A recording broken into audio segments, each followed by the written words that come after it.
So, this is, thank you for coming to my channel.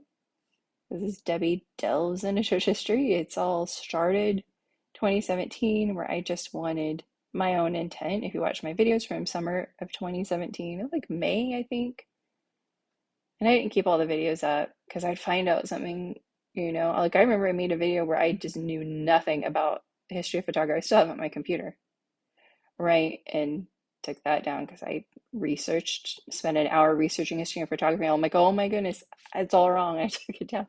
It was, but my whole intent is not to be some smarty pants historian or something that I'm not. I'm not a forensic scientist. These people are. I'm just an artist. Kind of like the guy that studied the Lockett photo. He was a cop and an artist. He wasn't a scientist though. He wasn't a forensic scientist. He wasn't someone who would go, like these people do, go into court and actually, literally, she's Tegan. If you look at her video on YouTube where she was interviewed by It's Okay to Be Smart. They changed the name of it for some reason, but it was about doppelgangers. And, they explained that she's a professional face analyzer. So she would help people in court cases see, is this person? And so when it is an exact science, it is a science. I don't know if I would use the word exact, but they are trained. If there's a verified photo of, Gandhi or Gandhi's son, I think that was one that they worked on that I think Machi did, but I'd have to pull it up, but I'm not going to do it right now. But if there's a verified photo, you can 100% say if another photo is them. Whereas there's not one of Joseph Smith, you just can't according to the science of it, right? So this is the first scientific study because the FBI, Michael Steed, have to look up his name again, that worked with Locke Mackay and Raoul Romig. He didn't write a paper. He's not a scientist, and he doesn't go into court and say this is that person on a CCTV camera, but these people do. Okay, that is their profession. So that's what's different between the study with the, whereas, and then there were a couple computer people that like associates degree, but none of them were doctors that studied. There wasn't a single doctor or a scientist that worked and studied that was quoted in the Larson Lockett photo. Only known photo. What is this website? Photography Boss. And so, people aren't talking about my photo, whereas Deseret News did talk about a paper done by Tegan and Machi back in late 2020. There's Tegan Lucas about evolution, but Deseret News wouldn't talk about a paper these same people wrote, same caliber of people, about a photograph of Joseph Smith. Why? I don't know, but I'm not like I'm mostly kind of relieved at this point that there isn't anyone figuratively banging down my door. So I don't really like stress that much. And I like talking to people, but I really was apprehensive because well, there was talk that there would be media and all this stuff, and they said that in 2019. I talked to them, but there's been a lot of things. They're both from Australia. We talked in January. It's been 4 years since I talked to Tegan, and it was, she was going to analyze it, and that was scary. It was like, they can prove it's not him. Like, dang, I spent $300 and made some YouTube videos. Okay, well, I'll get over it, right? But they didn't say that. They were really convinced it could be him. They're like, we think it's him. We need to do a study, and then we're going to research it somewhere, and they wanted to write a paper, and that was very exciting, and it's just honored that they let me be a part of it. And so now I can tell you a little bit more backstory. I mean, they're both from Australia. So that was like March 2019. It was just a few months later that Australia was burning down, and it did affect them. I won't go into specifics because it's not my story, but it was, and I know there's things about them I don't know. And it was hard to talk to people just through Skype and through email. I mean, I'm not in their program at school. I'm not seeing them every day, whereas they physically would talk and work together and work on papers. I'm in a different country. different training. I don't know everything that they know. And so she's explaining to me why we don't do photoanthropometry, and she studies it the way that she does. You know, I did find one scientific paper that I've talked about in some videos because she told me about it, right? And I was trying to understand it, in which, so it's good that it took some time so I could understand that. But, you know, the fires and then COVID hit, and it just ravaged Australia and just so many other things. And there's just a whole bunch of trials we've all been through. So it just took a long time. Just people going through a lot of different things. I'm going through a lot of stuff, but ultimately I just try to be positive. And there were times I was clearly like, I don't think this is happening, you know. I was disappointed it wasn't going to happen in 2020, but I'm grateful now looking back because I found out so much. Just January of a year ago now was when I really started finding out. My mind was blown. I just had all these questions I had from summer 2017. But in the beginning, yeah, I just wanted to, my whole intent of doing all this, doing any YouTube videos, I didn't own it summer 2017. I just was really convinced it looked so much like the death mask. Like those eyebrows were too unique, too similar. Like I looked at these two eyebrows and just went, oh my goodness. And then I went down the face just looking at it, just looking at the eyelids. That's a heavy eyelid. That's a much more sunken in eyelid. This eyebrow is shaped like this. I'm an artist. And I'm like, I would sketch. I don't think I would do anything. This is the same eyebrow, and this is that same shorter, just this is the same. You know, anything that was different in my mind, I just knew because, you know, rigor mortis, death mask, the weight of a death mask, that's what they talk about a lot in the paper. And again, I don't know if I already said this, I'm a little bit tired right now, but they could say, yeah, if there's a verified photo, they can say 100%. But when it's a death mask, it's almost impossible to say 100%, right? But they couldn't find any differences that would say it wasn't him, which is huge. And they tried explaining that to me because I was like, oh, okay. It's just, it seems vague, right? But it's just because it's just a science, you know, and they're scientists. But it's just funny now. I mean, it would have been nice if people cared, but I'm kind of relieved, but I'm still going to keep researching. So please share this, you guys, because it will help me to continue researching who bought almost the entire Smith family album. They were so convinced in March 2009. I'll go there right now. Let me go here. But yeah, here, just going down the face, look at the mouth. I just looked at the whole face, the chin. Okay, Scannell Kid, locket photo, the chin. I was like, When I looked at this, I was like, yeah, that is the same chin. Locket photo, definitely the nose, the mouth, like the whole face, let alone the whole descriptions and his son going on and on. All these people saying Joseph Smith had thick eyebrows. This man has no eyebrows. And he didn't have curly hair. He has very curly hair. I do not think men were curling their hair. Think how much that would burn someone's hand, taking hair that short and curling it with a curling iron. No, you guys, just no, it's not him. And, you know, I know they don't think it's him because they say that in the paper, and I just know they don't. And they say that. They're like, we don't see this likeness. People are talking about, no, that's just not, you know, they're not going to do an analysis in the paper, but they looked at all the alleged photos. You know, but he had eyebrows. He's got that thicker eyebrow.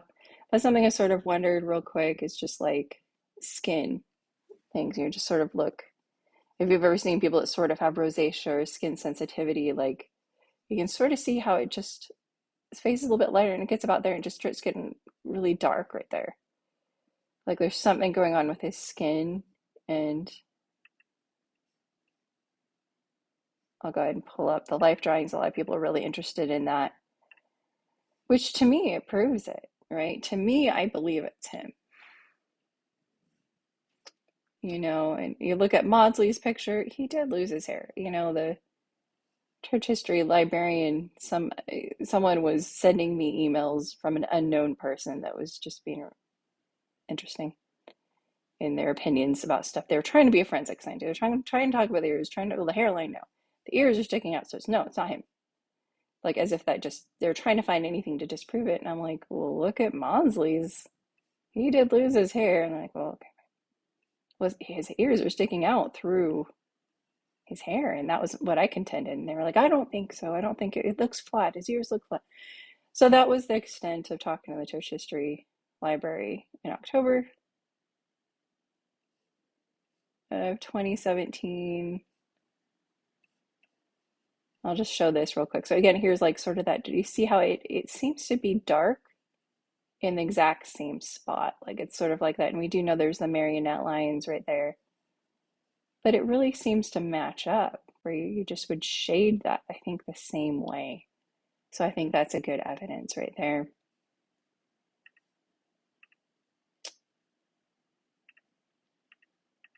So, and of course the vest in the Pioneer Memorial Museum, I found that. Before I contacted the church history library, I'm like, well, this is a pop-down collar, but they were arguing with me about pop-down collars. And I just, when I physically went there myself, I could see in person that it was a pop-down collar and a lot of different, you can scroll all the way down and look at, I think we do super, oh yeah, this is the facial analysis part. But yeah, you can go to my website and click on the link. You will find the paper, Deseret News did talk about the paper by them. It is Tegan, it is Machi, it's the same people. So they were intrigued and interested by a paper on evolution, but not one on Joseph Smith, and it's Deseret News. These are like world-renowned anthropologists, forensic anthropologists, but they just, yeah, that's some pictures of rosacea.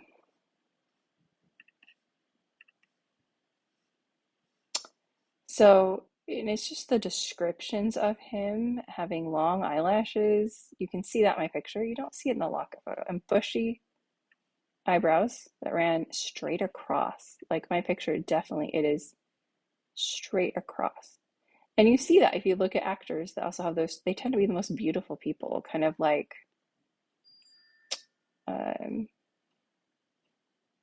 my brain is not working. I'm trying to think of a couple of famous, what's her name? Pirates of the Caribbean. My brain's not working right now. I'm having brain fog. It doesn't mean I'm stupid. I have to remind myself of that. But yeah, she has really, Keira Knightley has really straight eyebrows, and Natalie Portman. But then you can sort of see that swoop type of thing. I always call it the swoop, but they sort of got that if you look at like Keira Knightley. Hopefully I don't get any weird pictures. Just try to find a zoom in of her face. I think Natalie Portman even more straight eyebrows, but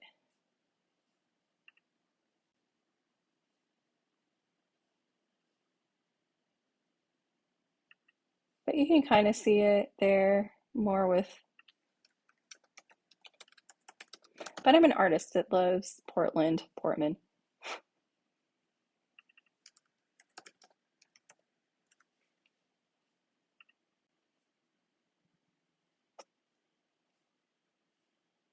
Where it just sort of creates, I want to find a good close-up of her. She has very, very straight eyebrows. I remember wanting to like make my eyebrows look like that when I was younger. I also wanted to be like a makeup artist.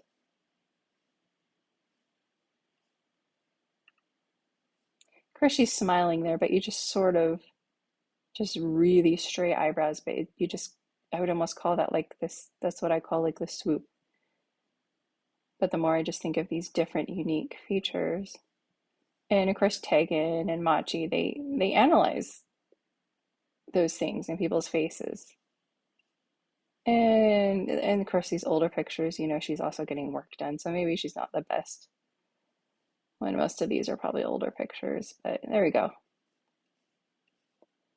But it's just sort of something about the brow bone and there not being eyebrow hairs. Does that make sense, you guys? And you can sort of see that shape. You see it in the artwork, you see it in my picture, you see it in the death mask. You don't see it in the Larson lock, right? But it's really interesting that, yeah, Benjamin Franklin Johnson was alive when Joseph Smith was alive. I went and looked him up and found out who he was just to verify. This was in Search of Joseph that I found that quote. Double checked it. But Parley P. Pratt knew Joseph Smith, saw him every day. Definitely have blue eyes. I mean, I have one person that sort of said hazel eyes, but that was someone that was just a news reporter, I think, the Weekly Gazette here, that talks about, does also mention sort of the thicker eyebrows, thick indeed, light is what he says, called a betel brow. But then starts talking about hazel eyes, but they're in a room and he just has one quick meeting one time, whereas Parley P. Pratt, 14 years, he's around him. He was converted right away, I think that first year. So he knew he had blue eyes. Weekly Gazette person, bad lighting, candles, like people don't even know what the color of my eyes are in bad lighting because they're not light blue. So people that don't have light blue eyes in bad lighting, it's like, what color are your eyes? You have to be in the sunlight sometimes to see with some people's eyes. So Lydia Bailey, again, blue eyes and just sort of that sharp penetrating great gaze, And so again, the paper that we wrote, they wrote it really. I just, being a member of the church and just owning it, and I mean, I've done the research on it really, right? So I was a part of it. So it was a lot shorter than it was at one point, but I'm just grateful it's out there. In a lot of ways, I'm relieved there isn't a ton of attention, but it's also kind of like, does anyone care? Right now, it's like, not, no. So, because what I'm being told from someone who pretty high up there is that they were really burned by the locket photo. So thanks so much for throwing that out there. But they believed it, and so I just can't criticize someone for being excited because they thought it was proven, right? They just really thought it was him. And a lot of people have been convinced of it, and still people that were supportive and my friend and talked to me and were like, oh, I like your photo. And then just suddenly, well, this was proven by a guy that's a police officer that can draw and is a sketch artist. But he's not a scientist, whereas Tegan and Machi literally was their job, But you can go through here and see, I love this quote. It was really fun to find this. It's just been fun to research. I found a new hobby. I didn't know I would like researching until 2017. And all I wanted to do was just to help whoever owned it not give up, because the juvenile instructor I knew had convinced them, or they were going to throw it away. I'm like, I think this is a photo of Joseph Smith. This other one, maybe the Spiritus one. But when I compared the one I own now to the death mask, you'll find a lot of videos if you go to Vlogging My Journey where I'm just saying, if anyone knows where there's a high resolution copy of this, please let me know. I was watching one of my old videos. I didn't own it, and I have emailing people just saying, do you know who has a high resolution copy? And by some miracle, I found the owner. He still had it, and he sold it to me. But Joseph F. Smith, son of Hyrum Smith, brother of Joseph Smith, he lost some items in the fire. You can click on this and go to the church library. I'm not going to do that, but anything that looks like a Mickey Mouse hand, you can see stuff. But Daguerrean likeness of my father, Hyrum Joseph Smith, and uncle Joseph and Brigham Young, a present priceless. And it was, priceless to him, but it was lost in a fire. The 1850s. So that was before the 1860s when cartridge receipts were popular and he could have had it copied. So that one couldn't have been copied, but there could be other pictures out there, right? So if somehow we can find enough evidence, so someone was convinced enough, and then here's the 1910 letter. You can either go there. If this is all new to you, go to page 28 to read it. I'm going to irritate myself. How close are we to page 28 at this point? Not there. There it is. Aging Joseph Smith III, who for sure had the daguerreotype from 1885. forgot about it, but yet he has a photo that he's taking pictures of, or the painting. He's taking photos of the painting in 1879, right? Yeah. And so you can go here and read the timeline, but he talks first about Victor Cress's oil painting, and you can go there in that letter. So this is what he's talking about here. Hey, I don't like this painting another Utah artist did. I want you to go to Iowa and look at the duplicate oil painting of Joseph Smith. This is not the authentic oil painting. So this is the duplicate oil painting that shows asymmetry and I think that drooping eyelid and everything. You don't see that in the authentic oil painting. This is donated in 1899, so it was done before then. I think he had the daguerreotype of his father. How else? It could have been going on memory. Like my dad's left eye was lower than his right. Maybe.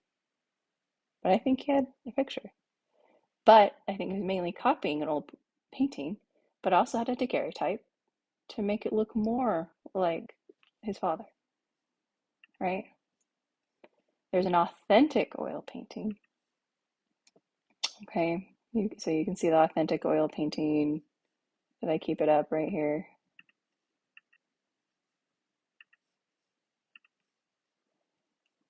I didn't, but it's the David Rogers painting. But then he jumps to, and he just states the painting. You're like, okay, is he talking about the authentic oil painting, the duplicate? I think he's talking about the duplicate oil painting. I don't think he was really messing with the authentic oil painting, because there are features of injuries that you do not see in the authentic oil painting that you can see in the duplicate oil painting. Right? And so then we learn about, taken by the artist Lucian Rose Foster. And you can always just look up David Rogers painting of Joseph Smith and look up the Joseph Smith papers, or you can scroll and look. Oh no. Did I do daguerreotype? What did I put here? There you go. You can see it really good on there. Okay. His left eye is definitely not lower than his right there, but here you can see, zooming out, come on. Oh, because they were showing the signature. His left eye is lower. So you've got Dr. Niles Herrod seeing that on the skull and the death mask, right? Unique features. So in our paper, they just kept talking about the shorter eyebrow. That's just what they chose to talk about, right? Here's these really straight eyebrows, especially that eyebrow, really the swoop, and everything going on there. Duplicate, oh, he's saying the painting, is it this painting? Or this painting? Which is the painting? I really think it's this one, because it's commissioned. And he has a daguerreotype of his dad. You can see the guy is looking and copying this painting. And he's not a great artist, but he's also got a duplicate. He's also got the daguerreotype. I think it's very plausible. He really had the daguerreotype, which is what they're contesting in that paper by Locke, Mackay, and Ronald Romig. But I think the fact that you can see the injuries that all these scientists that they mention in my paper, you got Tegan Lucas, Machi Henneberg saying the left eye is lower. And then you got a specific diagnosis of a step deformity by maxillofacial surgeon that works on bones, Dr. Niles Herrod and Dr. Van de Graff. Anyway, so moving on, then they mentioned Lucian Foster. You can click there and we can learn about Lucian Rose Foster. He was there. You do see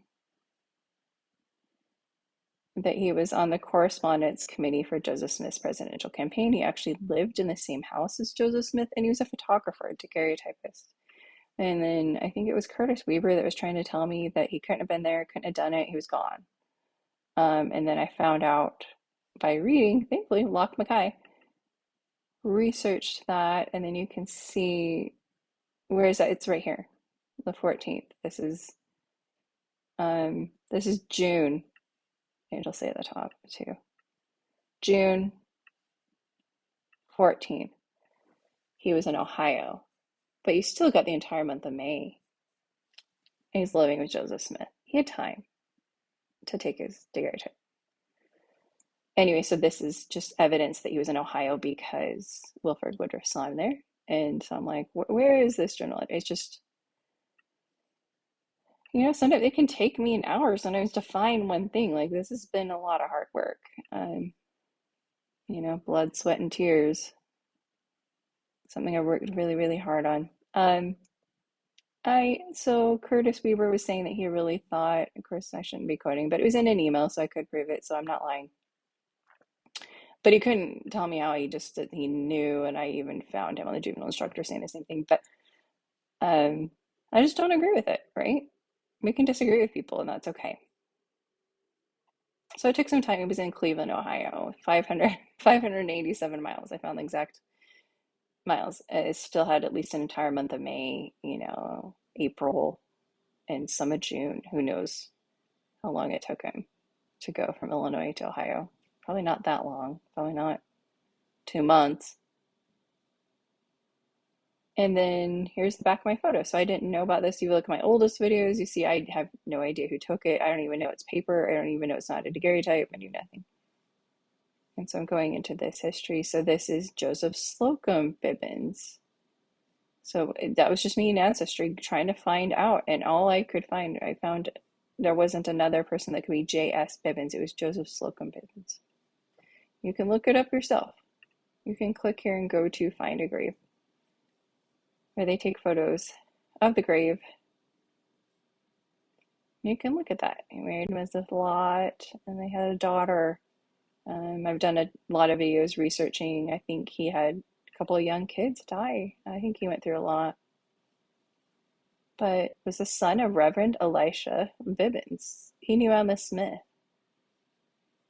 He taught her in harmony.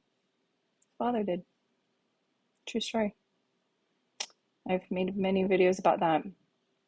But then you you can hear the whole story. And this is why, you didn't. Well, I took screenshots of it. I'll be putting, so any time this happens, that's when I go grab a screenshot and I throw that on there. They took it down, you guys. They found out and they took it down. It was March 2009. Is the Juvenile Instructor gone? Guys.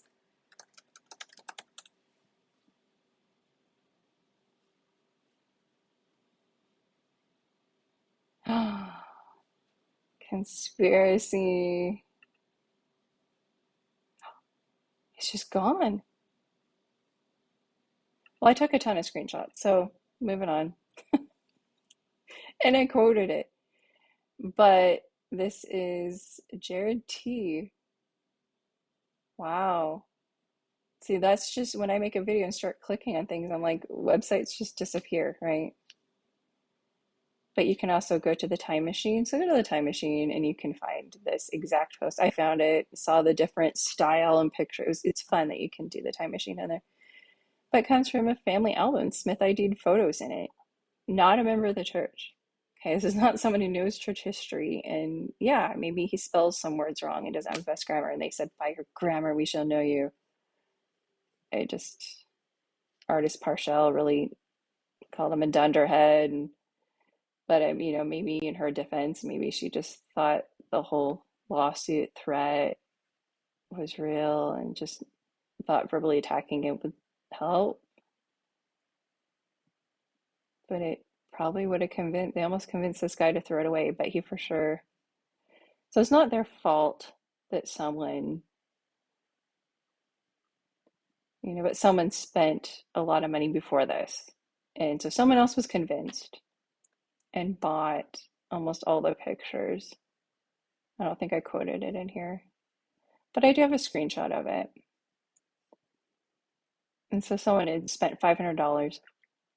someone else was convinced. They're like, well, how can you prove that your photo came from a Smith family album? How do you know? Well, someone else saw the entire album before I knew anything about it in March 2009. They were convinced enough they spent $500 buying all these pictures. So, that's where I am disappointed that there isn't more coverage, because I was really hopeful that if anyone just talks about this, I mean, they've been in the news all the time, Tegan and Machi, right? And you would think like Deseret News, like they care about, they're going to post especially being LDS, that's where it's like laughable, because a lot of people don't believe it. Well, I mean, most of us take a science class and know that there is evolution, right? But some people don't believe much in it. So it's just funny. They post something about evolution, but not a study by the same people about a photograph of Joseph Smith. But it just would be nice. Please share it, because whoever spent $500, I would love to talk to them and see just a high resolution copy of all the photos they bought of the same album that my picture came from. So that was something I was hoping to have happen then. I'm like, well, I know my paper doesn't say it's 100% because they can't. They have to have, the science is you have to have a verified photo to verify another photo. So with the death mask, you just can't say 100%, but they couldn't find anything that was different to prove it's not him, right? And so, but some of the pictures were from Vermont, and there was an interesting one from Missouri that said Mrs. Smith in it. And people were just really bam, bam, bam, bam. And of course, calling people out on that. They don't like that. But you can read through all this and see, as I'm looking at the back of my picture, I'm finding out a whole lot of stuff. Like I just didn't know. I'm explaining that I went and studied the clothing. You can click there and look at the clothing and see that here's Abraham Lincoln in the mid 1840s. This could be Joseph Smith in the mid 1840s. Pop down collar. It did happen. It is in the Pioneer Memorial Museum, a pop down collar, Joseph Smith. And there's the scarf wrapped around, tied. But by the 1850s, it's really, they're not cinching, they're not trying to make the collar on their jawbone. It's probably a lot more comfortable for them to have it lower, but it was just a style to cover the neck, or maybe for protection, protect from mosquitoes. You just think there are a lot of practical reasons why they maybe did that, but by the 1860s, really thick collar, and the tie is just probably wrapped around once, and maybe at that point, maybe it snapped into place like some bow ties do. But here's some more pictures from the 1840s, pop down collar. This one, there's a whole paper saying this is all over Cowdery, and they think it's 1840s. It's a daguerreotype though. But reading through it, I don't know how positive they are that this is all over Cowdery though. So, but anyway, moving on. So these are my photos that I took at the Pioneer Memorial Museum. You can just look through all that, and I just encourage you to look at my website. Just read the whole thing. You can scroll all the way down. We can go through the timeline. Glad that I went through this to see that the Juvenile Instructor's entire website is just gone. I'd been checking them out and just seeing they hadn't posted anything in a long time. So it's just a blog, and sometimes, entire web addresses to things change, or they disappear, or the whole website just goes away, I guess. But this is what's important, is this 1995 study by Dr. Niles Herrod, who talks about, in our paper, they talk about looks like there's ptosis in the left eye, and the actual eyebrow looks shorter. And you see it in the death mask. You see it in some of the artwork, really. But most of Maudsley's painting shows the right side of Joseph's face. and he knew a lot about bones because he was a maxillofacial, like he did surgery on bones. And so our LDS Joseph, he concludes, is actually Hyrum. Our LDS Hyrum concludes is Joseph. So they're saying, to understand this, it was buried as Joseph. It's missing most of the facial features. Our LDS Hyrum, buried as Hyrum, but they conclude it's Joseph. Okay, so if I sound really stupid, that's why you might think I'm stupid, but I'm not. Okay, because they concluded that was Joseph. It's actually, they're talking about the step deformity of the left zygoma, infraorbital rim. So they're talking about that left eye. Ptosis of the left eye is in the paper. So they're saying a zygomatical suture. Anyway, the bone is intact. The left zygoma appears less prominent. So the cheekbone argument can be made. This is a healed zygomatical maxillary fracture. So that was something that sort of came, with the death mask. You don't know, well, this looks like this is happening. That's what made it less 100%, right? But with a skull, then we actually know that was an injury that didn't happen when he died. Because with soft tissue and just a mask covering the skin, it's hard to know, well, this could be an injury and it could be an injury we see in this photo, but how do we know it's post-mortem or what? But if there looks to be a healed zygomatical maxillary fracture, it does imply that that injury they talk about in the paper is identifying feature in a specific injury. According to Dr. Niles Herrod, it was before Joseph Smith died. So you would see that. And you do see it evidenced in the death mask, the skull, and I think in Victor Cress's painting right here. I think you can really see that here.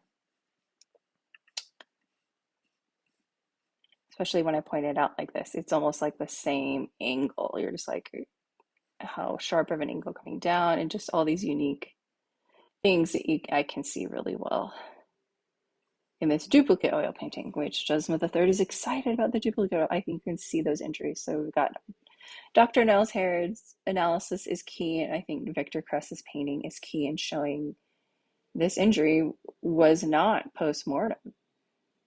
It was before death, before he died, before he fell out a window and had a very traumatic, violent death, right? And so that was something that was difficult, right, when you're studying, because the death mask, that's the first, you just can't do 100% just the death mask, but that's like all we have, but not really, because we do have the skull and we do have the painting.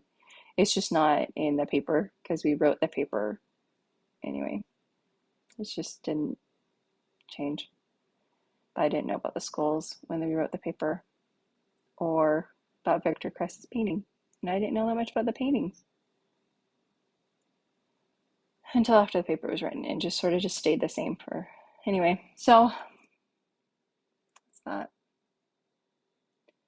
So I'll just end this kind of longer video, but guys, just bear with me. Please just share this. Please you don't need to, the paper doesn't say it's 100%. It can't, because you have to have, how the science is, you have to have a verified photo to have 100% verified duplicate, or second photo or third or fourth photo is the same person, right? The death mask is just a lot more hairy, and they just had to be scientific, had to be critical, and I'm just still grateful they still published it at all, right? So, I mean, I showed all of my evidence that I had in 2018. There's so much more that I think is supportive than what I had in 2019 or even 2021. It's 2023, And so I'm really hopeful that whoever bought, that was convinced, someone looked at the Smith family album that my picture came from and was convinced of that being the Smith family album Joseph Smith was from, because they just started buying all the photos in March of 2019. Who are you? My videos are not getting that much attention, so please help me out. Please share this. In the hopes that whoever bought the entire Smith family, all these photos, we can find them and talk to them and see, do any of them look like the sons, or any maybe The ants. Maybe the Hale family. Maybe it could be Alva. Maybe Joseph Smith III went and got a copy in 1860 and saw Alva on the way back at some point of traveling back and forth between Nauvoo and Plano until he moved there in 1866. So all throughout the 1860s, Joseph Smith III is going to Kendall County, where J.S. Bibbins is. He is a photographic artist at that point. Because you can go to Ancestry and look at that. So, yeah. I could talk about this for like 5 hours, and I have, about everything that I found out, but it's been a lot of hard research and a lot of hours. So please don't judge this until you have scrolled all the way down and read every single word and every single page that goes even deeper than it does on the first page. I don't care about that. I don't want anyone to talk to me. No, anyway, everything's fine.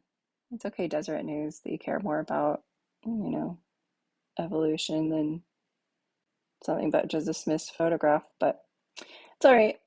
And just, I highly recommend, before you ever associate with people, go to like white pages. I think that's been really helpful in like researching people and trying to understand people. And the spirit has just definitely warned me about people in my life.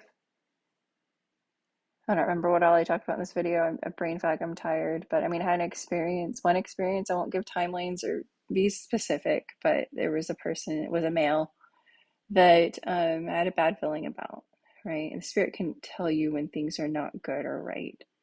You could say I'm crazy and paranoid, but I didn't feel safe around him and said, don't talk to him. Well, I ended up talking to him. And then he did kind of bug me from there on out, but he said some scary things defending men who do bad things. I won't get specific, and there was a person that was really defensive of him, but you always wonder, why are you defensive of that person? And then I did research and found out the spirit was right, because I found he wasn't safe to be around. And the spirit made it very clear that he still wasn't safe to be around. Right? And had another experience like that not too long ago. And I wish I had gone to like white pages and looked this person up, because I would have found out. You would not think. Some people meet some people and you just wouldn't think they would do certain things. But the spirit had told me is I had so much anxiety about this paper coming out. And I started telling some people that didn't know me and just literally thought I was having psychosis when I was telling them I have a paper coming out and I'm really like scared of this situation. It just was a big deal. Whereas for these people, it's just nothing. Like for me, it's been like 4 years in the making, and I just had a lot of concerns, right? And then I had a specific concern because the spirit told me some things about just another person that wasn't safe. And then I said some specific things that literally, again, this was me having psychosis. This can't be real. You're an idiot. You can't have a paper coming out. Like they didn't say idiot, but basically, but it did happen. And then there was someone that I didn't feel safe around, and it said some, I think the spirit they can tell you things that are not good, right? And you wouldn't believe someone would be capable of doing something. And then you research or do a background check, and you're like, they've done it before. And so after being gaslighted and gaslighted and gaslighted and treated like shiz, I was treated like absolute crap, you guys. It's really bad. But the Lord was right. And so now the paper's done, I'm going to be a lot more open about my faith, my testimony, and spirituality, because I really like talking about those things.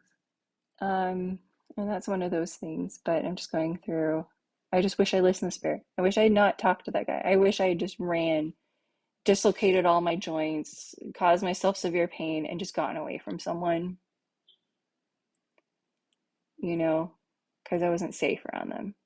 And those specific things they had done before.